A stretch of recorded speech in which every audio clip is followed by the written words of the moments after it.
এই মাসে অনেকেই দেখা যায় যে অ্যা কিছু কাজ করেন যেগুলো সওয়াবের নিয়তেই করেন।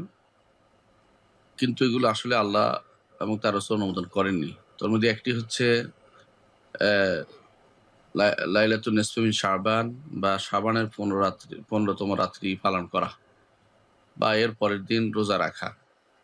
এই ২ টি আসলে অ্যা প্রমাণিত হয়নি। রাসূলুল্লাহ সাল্লাল্লাহু আলাইহি ওয়াসাল্লাম হাদিস দিয়ে প্রমাণিত হয়নি।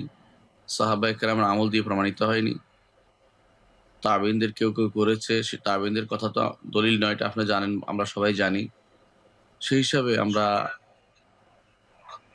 আমরা মনে করি যে আমাদের এমন কাজটি করা উচিত যে কাজটি আল্লাহর দরবারে কবুল হবে।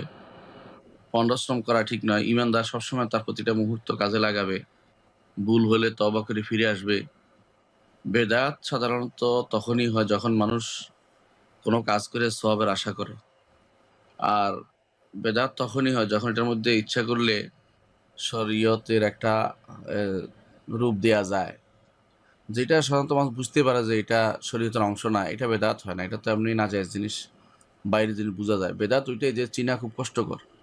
এজন্য যারা আলেম তারা যখন বলে যে এই জিনিসটা বেদাত তখন সেটা পরিত্যাগ করতে হয়। সেখানে এটা বলা ঠিক নয় যে অসুবিধা কি? অ্যা আমরা কিছু ইবাদত করলাম। এই কিছু ইবাদত করাটা উম এ এই যে অসুবিধা বলছেন অসুবিধা কি? এটাই কিন্তু নিষিদ্ধ। কারণ ইবাদতের মূল হচ্ছে যে অবশ্যই আল্লাহ এবং তার রাসূল থেকে আসতে হবে। নিজেরা কোনো কিছু বানায় করলে সেটা কখনো ইবাদত বলে গ্রহণযোগ্য হয় না। সেটা ইবাদত হয় না। এজন্য আমরা নিজেরা কোনো কিছু বানিয়ে করব না। করলে এই যে অসুবিধা কি?